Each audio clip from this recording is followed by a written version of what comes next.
Could humans live permanently in virtual worlds? Chapter 1. The door you can't stop looking at. If you are listening to this, there is a chance you have already stood at the glowing doorway, perhaps a visor pressed across your eyes, a whispering mesh gloved over your hands, the hum of sensors mapping each tilt of your head, each tremor of curiosity. On the other side, a world that waits for you, perfectly patient, endlessly responsive. The door does not creak. It does not ask where you've come from. It simply opens. You step. A beach becomes whatever your childhood needed it to be.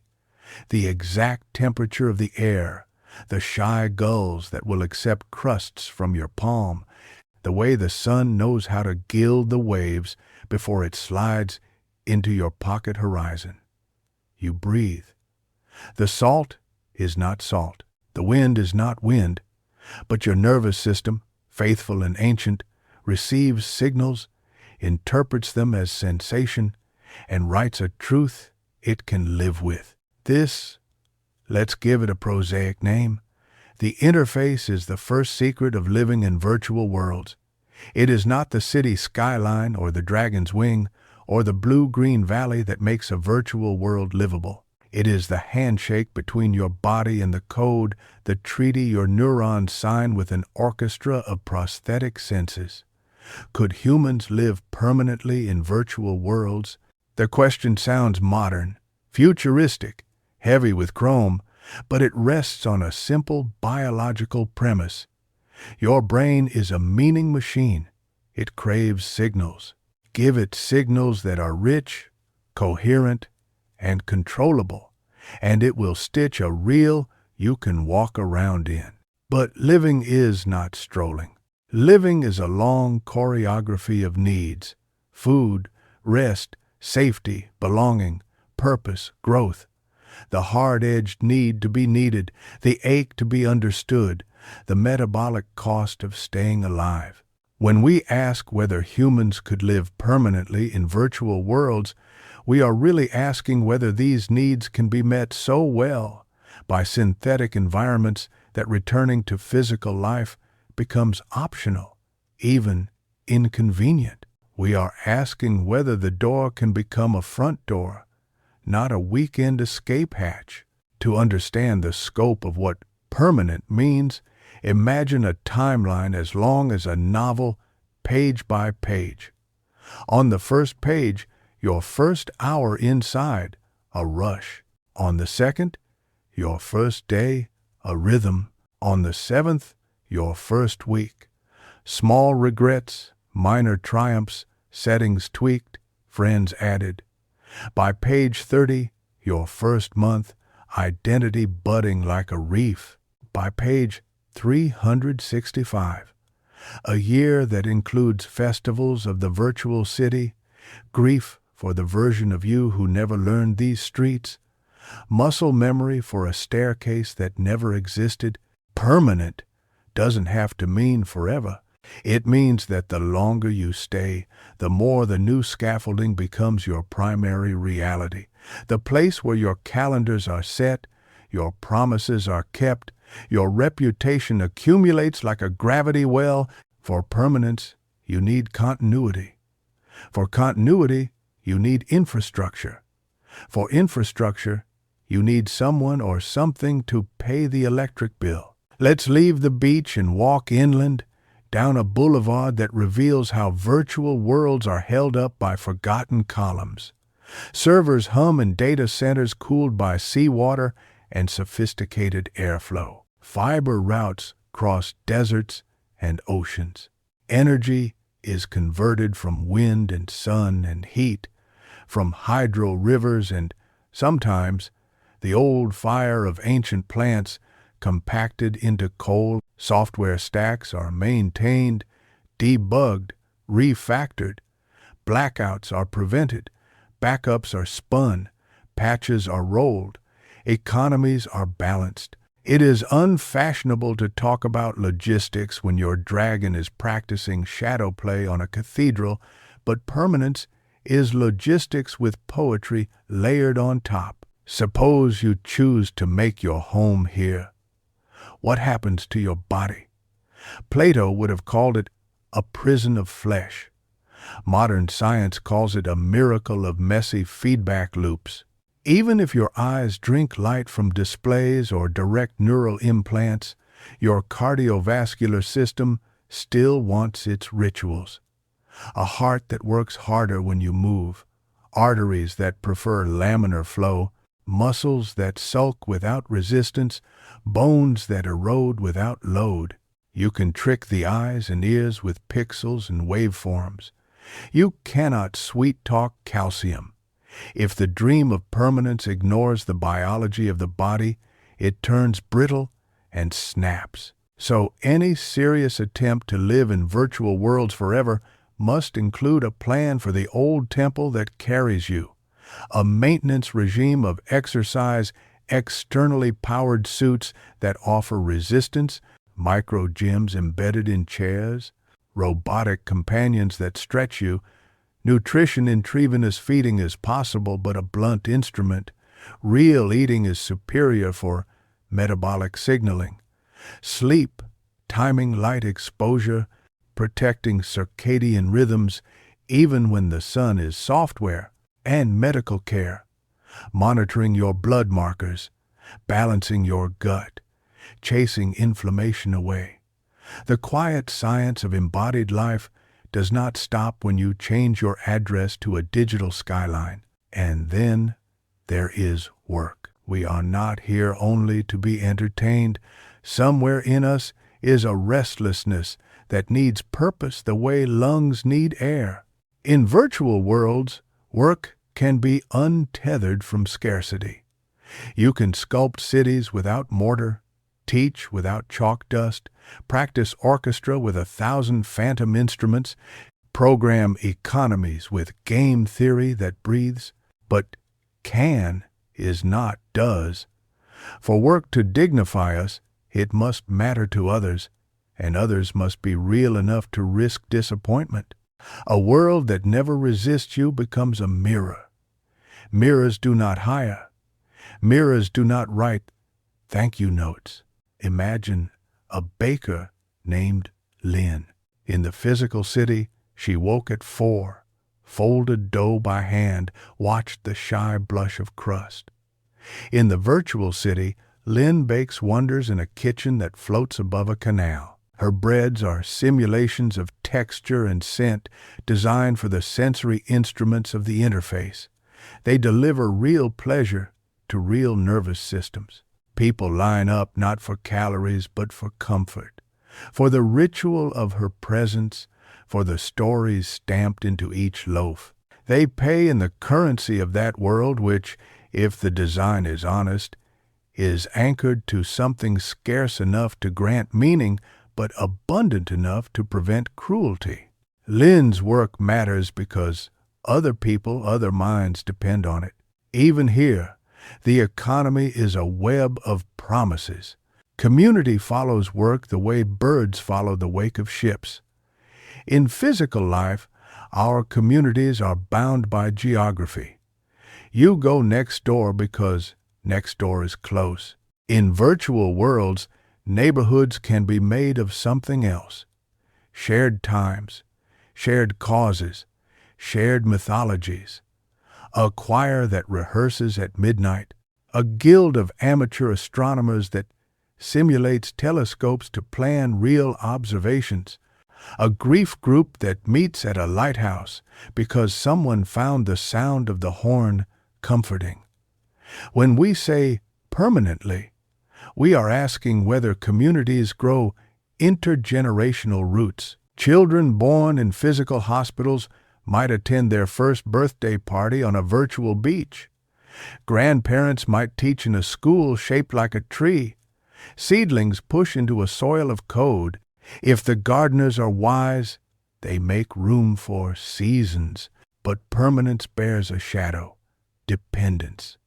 When your home is software, the landlord is whoever controls the code. If one company owns your city, its terms of service become your constitution. Its pricing model becomes your weather. Imagine waking to a notice, performance tier adjusted, your apartment's view now a premium feature. The morning light has been moved to a subscription. If your friends' faces are stored in a closed format, they can be locked behind a gate. If you cannot leave with your memory intact, your photos, your letters, your crafts, your reputation, then your world is not a home. It is a hotel that can evict you in your sleep. So, any credible promise of permanent virtual living must be built on interoperability and self-sovereignty. Open standards, portable identities, user-owned data. You should be able to move your furniture between worlds the way a family once moved a piano between houses. You should be able to take your name with you, and your friends should recognize you when you arrive. Permanence across decades demands not only uptime but also exit rights. And what about the law? Who serves a warrant on a cloud? Who arbitrates a contract, clutching both virtual and physical obligations? A supplier renders services in a digital bazaar. Payment is delayed, reputation is damaged, a suit is filed. Which court? Which jurisdiction? The law is a set of agreements about force, what can be compelled, what can be constrained. In virtual worlds, force is code. A ban is a digital exile. A lockout is civil death. To live permanently in such worlds, we must translate our old theories of justice into the language of permissions and protocols. The police might not carry batons. They might carry keys. Keys guard treasure. What is treasure here? Not gold, not oil, not even land, though scarce digital land can be made to feel like land. The treasure in a virtual city is attention, trust, and the craft that wins them. A book you write, a room you design, a sculpture of sound you place on a rooftop at dawn.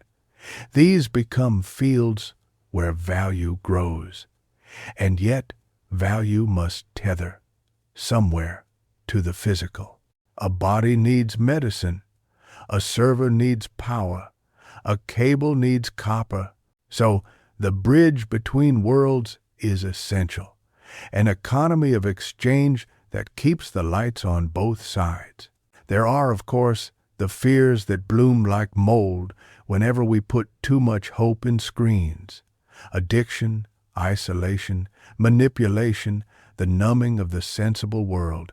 They are not fantasies.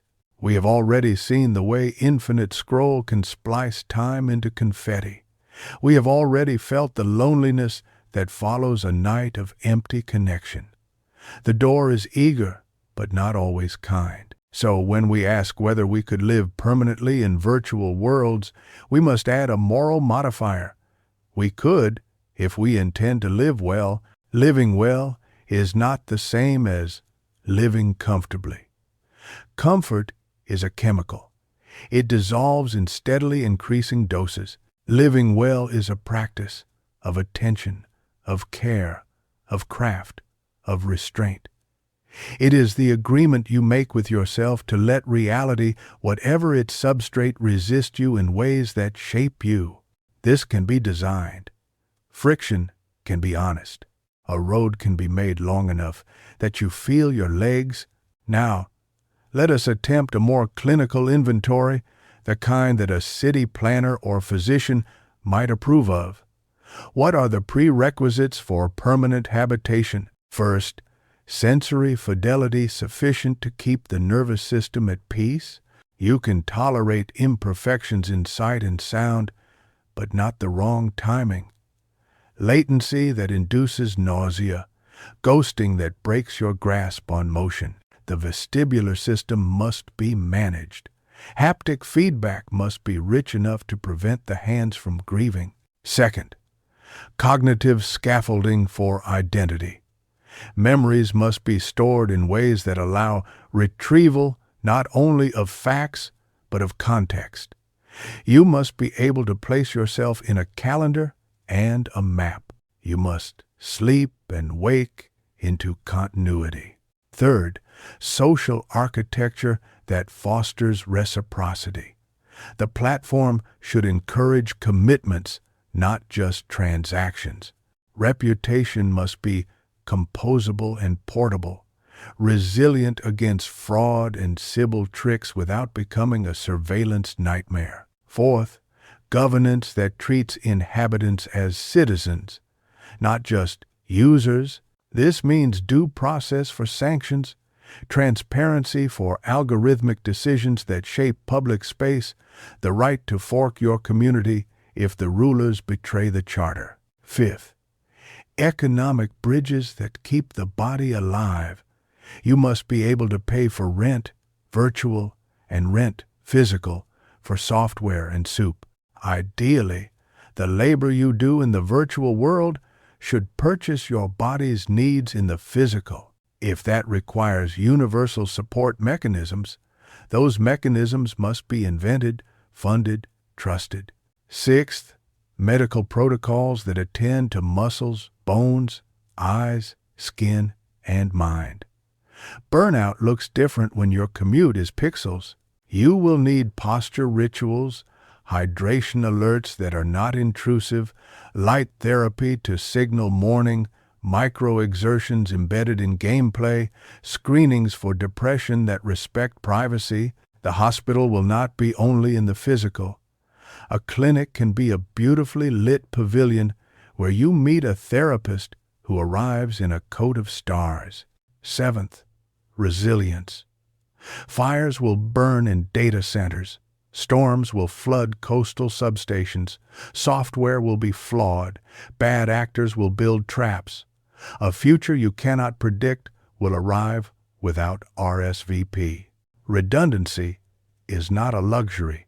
It is the spine. Off-grid power, mesh networks, peer-to-peer fallback modes, the ability to degrade gracefully. These are the dull virtues without which permanence is a lie. Eighth, education that equips citizens to understand the world they inhabit. If you cannot read the street signs of code, you cannot be free here. Literacy in algorithms, incentives, privacy, and design ethics must be a common inheritance, not a guild secret. Each prerequisite is difficult. None is impossible. They knit into a pattern that feels familiar. This is what we asked of cities when we first laid roads and sewers, wrote bylaws, learned how to stack bricks into towers. A virtual world that can hold us for a lifetime is another city, less bound by gravity, more bound by attention. But you might ask, why do it at all? Why not leave virtual worlds as gardens we visit on weekends, like museums or theme parks? Why turn them into places where we die? Because humans are in love with possibility. We craft new rooms because the old ones, while beloved, do not fit every dream. A virtual world can be a laboratory for justice or joy, a place where we prototype better ways to share power, where we rehearse for disasters without breaking anything, where we simulate the planet so faithfully that we learn how to heal it. A virtual world can also be a relief valve in a century that feels too hot, too crowded, too fast, where the ability to choose your sky is not escapism but aspirin. And because, sometimes, the body betrays. A spine that fails, a chronic illness that flares, a trauma that makes a certain street unbearable. Disability can make the physical city a hostile country. Virtual worlds can be the ramp that the physical world refused to build. In these spaces, we can make accessibility the default, not the retrofit text that reads itself, paths that always slope gently, stairs that become waterfalls because stairs are optional. The ethics of permanence include the obligation to make haven possible. There remains the oldest reason of all. We want to tell stories so big that the paper of reality can't hold them. Living permanently in a virtual world is not only logistics and medicine, it is myth. Choose your myth carefully. If your world worships novelty, you will age fast. If it worships status, you will bruise. If it worships control, you will forget how to be surprised. But if it worships craft and care, if it makes room for slow pleasures, if it gives you neighbors who bring soup when you are sick and argue with you when you are wrong, then permanence begins to resemble home. Let us return, for a moment, to the doorway. You take off the visor, the room reasserts itself. A mug scarred by the dishwasher, a plant that needs water, a phone blinking like a tired eye. Your body is heavier here, but real in a way that comforts you.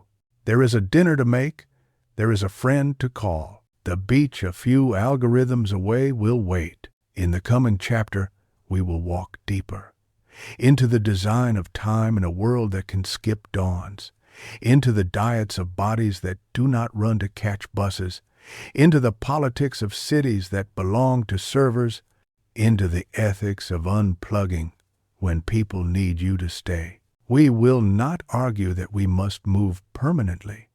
We will ask what permanent should mean if we do. We will not sell a utopia. We will hold a mirror up to our habits and wonder what kinds of rooms they deserve. For now, hold a thought. Permanence is not an address, it is a commitment. Whether your windows look onto banyan trees or blinking pixels, you live where you keep your promises. If virtual worlds are to become permanent homes, it will not be because they are dazzling, but because they teach us, again, how to keep our promises to ourselves and to one another. We can live here. We can also live there. The question is how to live well across the bridge without pretending the river does not exist. If we are to try, we should consent to be beginners again, to learn how to stand up in lower gravity, to read the weather of code, to tell jokes that land even when the room is made of light, to practice kindness when a wrong word can be copied to infinity. We should agree that logs will be kept, that doors will be made with handles you can reach, that nothing about you will be sold without your consent, that the history of your own hands will belong to you. We should design festivals where we step away from the stream to braid our hair, bake bread, sit by the canal with Lynn, and listen to the orchestra that is also a weather system. One day you may find that the distinction between virtual and real has dissolved in your mouth like sugar in tea. What remains is whether you are nourished. Take this as the first principle, and the rest, architecture, policy, medicine, art, will begin to align. You step back to the doorway. This time you do not rush. You touch the frame the way you might touch the shoulder of a friend who has waited for you many years. You say aloud, because there is no reason to save the words, "Let's try to make a good city." And you walk in. Chapter 2. Building a life that can outlast the login screen. Imagine we borrowed a quiet conference room in the heart of the virtual city, the sort with a long table of textured wood and a window that looks over the canal where koi leap in arcs of data and light. You and I are seated with a pot of tea that refills itself, and on the table sits a clean page labeled with a simple, stern title, Terms for a Good Life.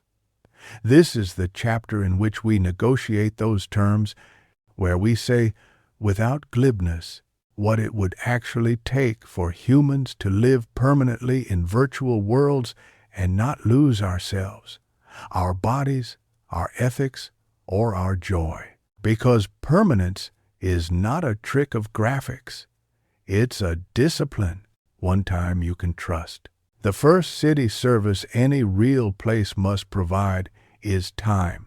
Physical cities outsource it to the sun and the rotation of the earth. Virtual cities can do anything. They can hold 13 dawns in an hour or none for a week. The danger of infinite freedom is drift. A culture that floats loses bone. So, we design clocks that matter. Daily time. Your world should honor sleep like a utility.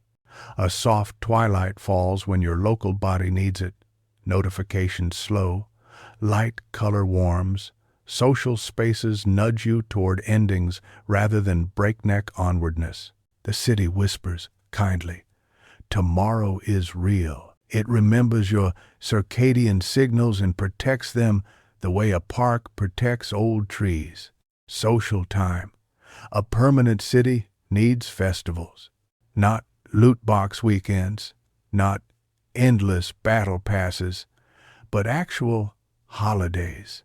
The day we remember the first citizens who migrated, the night when all the lanterns on the canal carry the names of those we lost, the week when the city slows into Sabbath and work is forbidden except the work of care. These are not cosmetics. They are the joints in the calendar that let a culture bend without breaking. Private time. Living here permanently means building the courage to step away while the world keeps singing. The city should make solitude normal, not suspicious. Your status can read, "Off tending the garden," and the garden exists, a quiet space that grows because you are gone, not despite it. A good city composes absences into its music, too.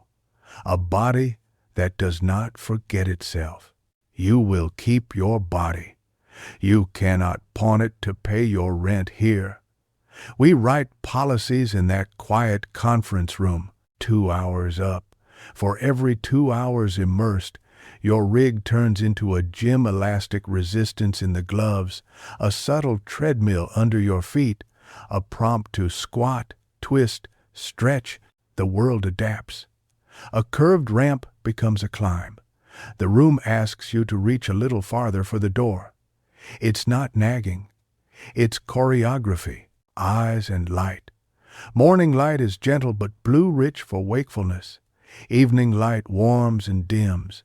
Rapid flicker known to exhaust neurons and mood is banned in public spaces. The city is designed by people who know what photoreceptors want. Food is not an API call. Yes, you can drink nutrition from a tube, but a permanent culture treats eating as ritual, a lunch bell that calls friends to a shared table, a tea hour when we face away from screens and face toward one another. The interface can remind you, but the chewing must be yours. Your gut is a parliament you must attend. Mental health isn't modal. Therapy has an address, a calendar slot, a threshold you cross. The clinic can be a mountainside pavilion or a quiet bench by a lake, but it is staffed by licensed professionals with oversight and boundaries. Peer support groups exist in visible, warm rooms. Emergency pathways are trained and practiced like fire drills. We do all this not because we are fragile, but because we are adaptable. The same flexibility that lets us thrive on a cold plain can carry us into a digital desert without water if we forget to pack what bodies need. 3. Work that honors the hand. A city cannot be a casino and call itself home. It must be a workshop. Some jobs will be familiar: teaching, design, dispute resolution, maintenance. Others will be born here. Pattern gardeners, who curate public spaces for serendipity. Bridge wrights, who stitch worlds together through standards. Light wrights, who score sound and color to the biology of attention. But the key is that work must matter to other people. A rule of thumb: if your job could vanish tomorrow and nobody's day would collapse into inconvenience or grief, It is not yet the kind of work a permanent culture depends on. That is not an insult, it is a design prompt. Adjust until the loss would ache. We formalize apprenticeship. A young person can spend a year with a craft guild designing city plazas. Their mentor signs off not on hours, but on competence, on a particular curve, a particular way a handrail invites a tired wrist. We pay them. We tie their labor to the needs of bodies. For every minute of work here, soup money arrives there. You can keep the lights on both sides of the bridge. In our city, some forms of labor are banned from being primary. The predatory kind that turns people's fears into harvests, the addicting kind that pits attention against itself, the invisible kind that provides the glue of care while paying in praise alone. We budget for care, we pay for moderation and community tending. We call it what it is: infrastructure, money that behaves like a promise. Currencies can be wild in virtual worlds, tokens, points, shards, metals that gleam in invented vaults. For permanence, we require a few sober traits. Convertibility. Wages here can pay bills there through regulated, transparent rails. If your mother needs medicine in the physical city, your salary moves like water. Demurrage. Against hoarding.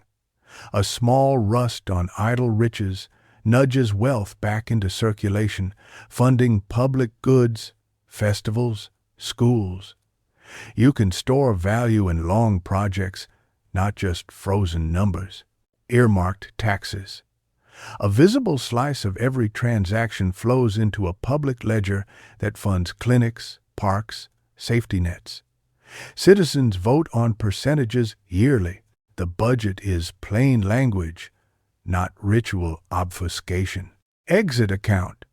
By constitutional design, a portion of your earnings is auto-saved in a format that is portable across worlds. Your Leave Anytime fund. Economic independence is part of civil liberty. Money is not an idol here. It is a way of measuring promises kept. 5. Law that knows the weight of a ban. Permanent residence demands rights, not just features. Our charter reads like a bill of rights written by people who understand code. Right to identity, portability. Your name, social graph, and public works travel with you in standard formats. A platform may reject you, but it cannot hold your memories hostage. Due process for sanctions. If you are suspended, you hear the case, see the evidence, and can appeal to an independent counsel. Emergency bans exist for harm, but they are logged and reviewed. Privacy by architecture. Surveillance is opt-in and transparent. Public spaces list exactly what is measured. Private spaces default to minimum collection. Encryption is a civic utility. Forking as last resort. If governance betrays the charter, citizens can fork the codebase with their data intact and elect new stewards.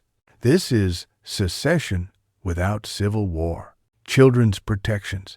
Minors inhabit a gentler city with stronger walls. Their past does not follow them into adulthood. This is amnesty by design. Policing looks different here. Not uniforms and batons, but community wardens trained in de-escalation and code-level remediation. Their powers are constrained, audited, and held by rotation, not life tenure. The hardest crimes, harassment, fraud, coordinated harm, are prosecuted in hybrid courts that straddle worlds. The goal is repair first, removal second, revenge never, culture that binds without chains.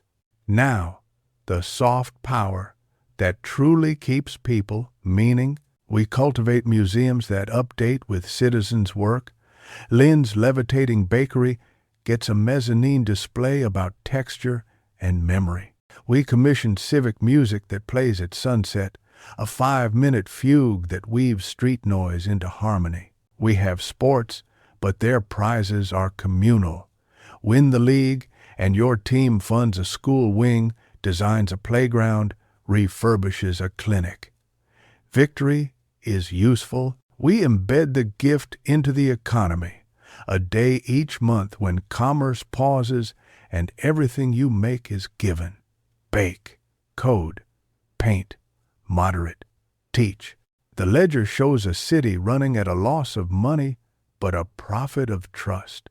That surplus is how you survive storms. We permit dissent to be loud and safe. The square outside the council hall is always available for organized protest, and the sound system is tuned to carry human voices without making them cruel. Your city should let you shout without breaking your throat. We remember our dead.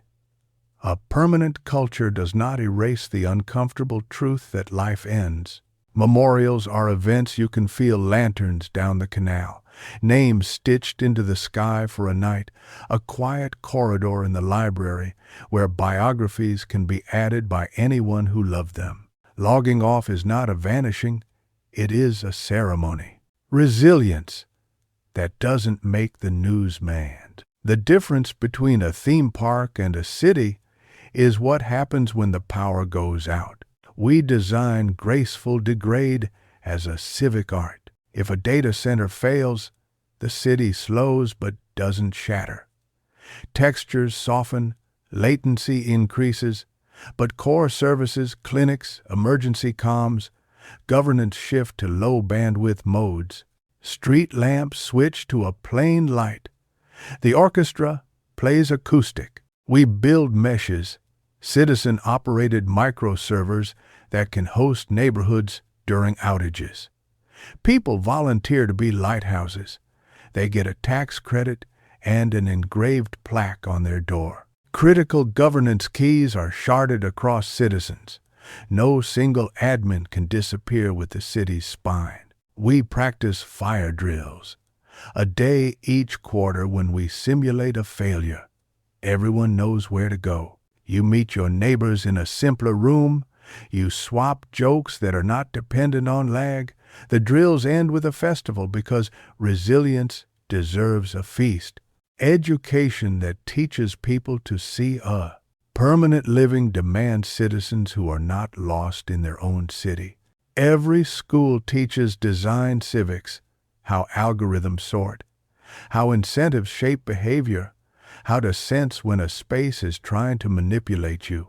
We teach consent as a design language, not just interpersonal, but interface level, how to ask nicely, how to take no, how to walk away. We teach craft as pride, carpentry of code, horticulture of communities, the ethics of moderation. We teach first aid for minds, what to say to a friend who is fading, how to lead them to help without grabbing their wrist too hard. We teach migration, how to back up your life, how to export, how to leave kindly, how to arrive humbly.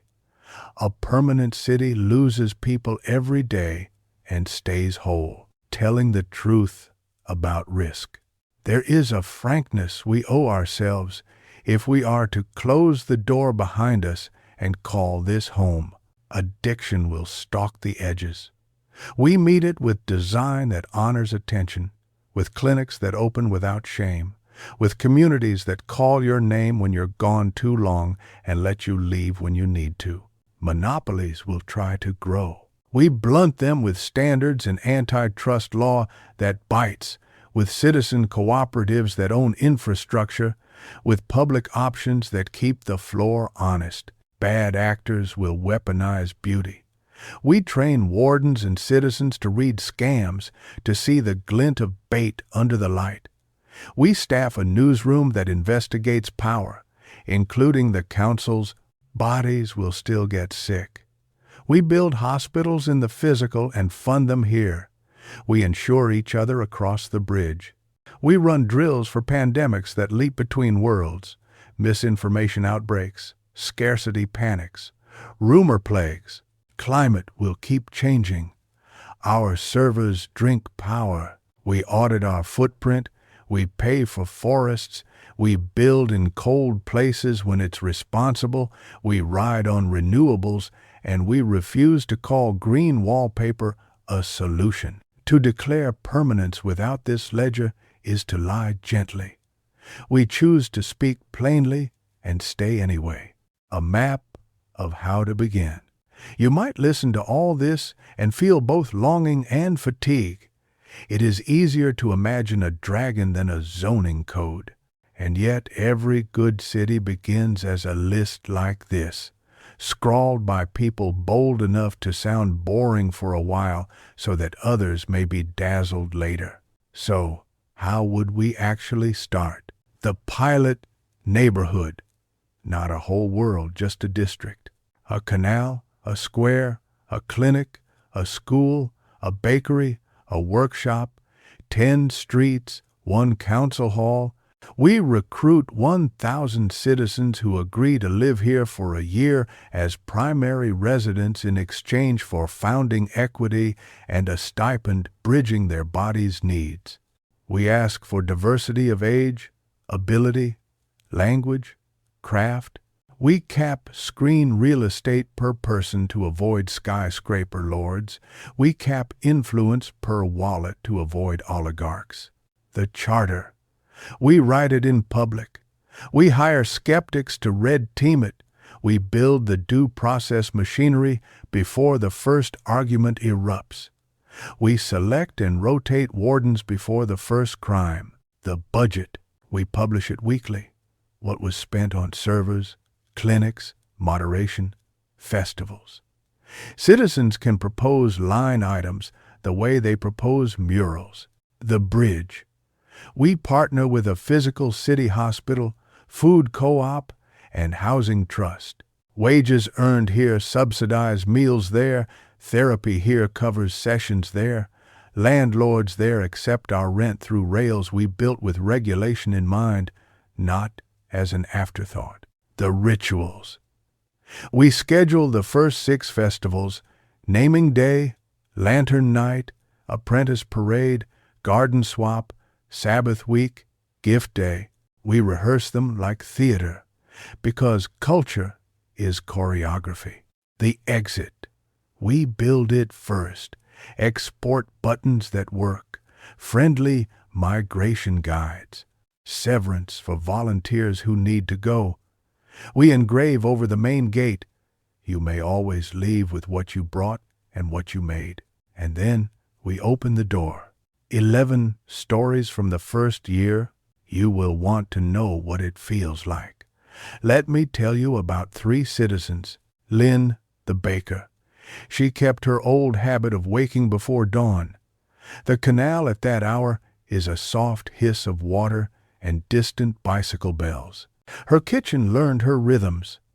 A little resistance in the handle when she needs, a fragrant heat tuned to trigger fond memories without clobbering neurology. She names loaves after absent architectures, the staircase for those who can't climb them, the elevator for those who fear them, the courtyard for those who miss the sky. On Gift Day, she bakes bread in the shape of keys and leaves them on doorsteps with short notes of thanks. One winter evening, during a power drill, her shop turns into a candle room. People sit on the floor and tell stories with their mouths full. Afterward, the council votes to fund more drills. They were beautiful. Marcos, the warden, he laughs like a door hinge that needs oil. He was a teacher in a physical city that didn't pay him enough. Here, he rotates through warden duty with 11 others. He de-escalates in public. He writes clear reports. He hates bans. Once he caught a teenager tagging a school wall with insults in a font so gorgeous it stunned him. He sat with them for an hour and replaced the wall with a workshop. He got in trouble for overstepping. He wrote it up. The council debated. the policy changed. Certain offenses now route to craft circles first. On Lantern Night, the teenager released a lantern shaped like a lowercase a. We saw it drift, and all wept a little without knowing why. Asha, the bridge right. She is the one you never see. She speaks in standards meetings, in tests nobody wants to run, in tedious arguments about commas that turn into future freedoms. She writes the export tool that lets you leave with your photos and your friends' names. When a rival platform tries to lock citizens in, she helps lead the fork. She never bakes a loaf, never moderates a fight, never sings at sunset, but when the storm comes and people scatter to meshes, they find themselves still themselves. They say her name like a password to a kindly door. At the end of year 1, the pilot neighborhood publishes a report. What they got wrong. Notification overload, an early economic model that rewarded spectacle, a tax that underfunded care. What they repaired, what they still don't know. The report reads like a diary, not a press release. Applications to move in triple. A rival city copies 3 policies and brags as if it was always theirs. We send them a cake. We mean it. 12. What we mean by permanent. At last, we circle back to the question that opened this book. Could humans live permanently in virtual worlds? The honest answer now is that we already live partially hours a day, identities a week, relationships a month. Permanence is the slope of a curve, not a cliff. But could we make a home of it? Could we raise children who think of the canal as one of their hometowns? And could we grow old in rooms made of light and die with our hands held by neighbors whose faces we first knew as avatars? Yes, if we keep our vows to the body that we will move it, feed it, rest it, and never treat it as an inconvenience to each other, that we will build rituals of care, due process for harm, festivals for joy, and budgets for the unglamorous. To the truth, that we will name manipulation and resist it, that we will publish our errors, that we will mistrust any feature that makes us ashamed to look up from it. To the bridge, that we will keep the economy honest and the exit open, that we will fund clinics and kitchens on both sides, that we will love the world of dirt enough to keep it alive even as we plant gardens of code. To craft, that we will prize the work of hands gloved, haptic, or flesh as the heart of dignity. Permanence does not mean that you never leave. It means that when you do, your city keeps a light on, a bench warm, a spot in the choir waiting for your voice to slide back into its old harmonies. It means that if your headset breaks, your friendships don't. It means that if a company sells itself, your citizenship is not an asset in the deal. It means that you can say without embarrassment, I live there, and tell a story about your street that makes someone else want to visit. We will still need the old world, the rasp of bark, the weight of a sleeping child on your chest, the smell of rain on dust. Virtual permanence worth having will teach us to love those things more fiercely, not less. It will take pressure off the planet where it can fewer commutes, gentler consumption while funding its repair. It will give the sick a theater with good seats. It will give the tired a Sabbath that actually slows time, and it will give the lonely a neighborhood whose sidewalks are lined with promises. And sometimes it will give you nothing grand at all. It will give you a kitchen table at 7:12 p.m., a teacup steaming, a friend sitting across from you saying, "Tell me your day." And there will be no lag in the room except the kind that lets a joke land just right. This is how human beings outlast logins. not by vanishing into fantasy, but by erecting structures of care within reach of our hands. I picture you now, standing once more in the doorway. The frame remembers your fingerprints. On the wall beside it, someone has pinned a scrap of paper, the city's little creed, the one children memorize in school. We keep each other real. We carry our bodies with us.